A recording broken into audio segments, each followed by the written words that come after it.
اعوذ باللہ من الشیطان الرجیم بسم اللہ الرحمن الرحیم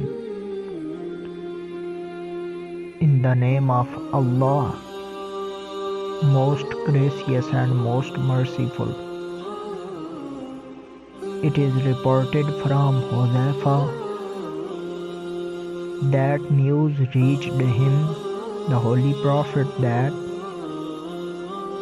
a certain man carried tails.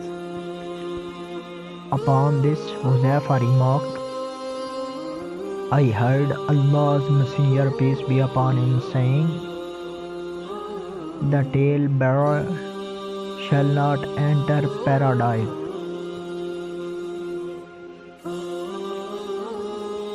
It is reported on the authority of Hammam bin al-Harith that a man used to carry tails to the governor.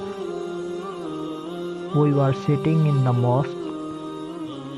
The people said, he is one who carries tails to the governor. He, the narrator, said, then he came and sat with us. Thereupon, Huzaifa remarked, I heard the Messenger of Allah, peace be upon him, saying, the bearer of false tales would never enter heaven. It is narrated on the authority of Hammam bin al-Harith. We were sitting with Huzaifa in the mosque.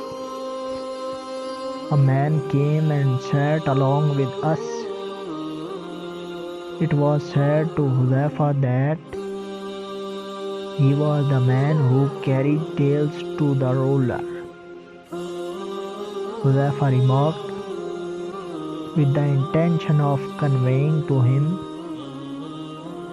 I have heard the Messenger of Allah, peace be upon him, saying, the tail bearer will not enter paradise.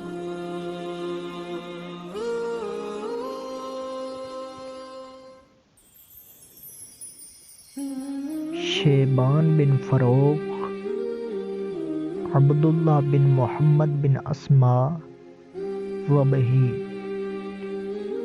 مہدی ابن میمون، واصل ابو while, Huzaifa حضرت ابو while رضی اللہ تعالیٰ عنہ سے روایت ہے کہ حضرت حذیفہ رضی اللہ تعالیٰ عنہ تک یہ بات پہنچی کہ ایک آدمی ادھر کی بات ادھر لگاتا پھرتا ہے،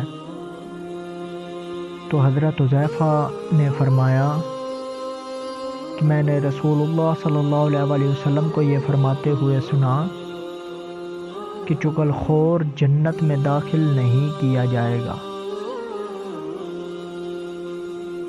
علی بن حجر سعدی، اسحاق بن ابراہیم، اسحاق، جریر، منصور، ابراہیم، حمام بن حارث رضی اللہ تعالیٰ عنہ سے روایت ہے کہ ایک آدمی حاکم تک لوگوں کی باتیں نقل کرتا تھا۔ حضرت حمام رضی اللہ تعالیٰ عنہ کہتے ہیں کہ پھر وہ آدمی ہم میں آ کر بیٹھ گیا، تو حضرت حذیفہ رضی اللہ تعالیٰ عنہ نے فرمایا کہ میں نے رسول اللہ صلی اللہ علیہ وسلم کو یہ فرماتے ہوئے سنا کہ چغل خور جنت میں داخل نہیں ہوگا۔ ابو بکر بن ابی شیبہ، ابو معاویہ، وکیع، اعمش، منجاب بن حارث تمیمی بن مسہر، اعمش، ابراہیم، حمام بن حارث کہتے ہیں کہ ہم حضرت حذیفہ رضی اللہ تعالیٰ عنہ کے ساتھ مسجد میں بیٹھے ہوئے تھے، تو ایک آدمی آ کر ہمارے ساتھ بیٹھ گیا۔ حضرت حذیفہ رضی اللہ تعالیٰ عنہ سے کہا گیا کہ یہ آدمی لوگوں کی باتیں حاکم تک پہنچا دیتا ہے۔ تو حضرت حذیفہ رضی اللہ تعالیٰ عنہ نے اس آدمی کو سنانے کے ارادے سے فرمایا کہ میں نے رسول اللہ صلی اللہ علیہ وسلم کو یہ فرماتے ہوئے سنا کہ چغل خور جنت میں داخل نہیں ہوگا۔ وَمَا عَلَيْنَا إِلَّا الْبَلَاغُ الْمُبِينُ۔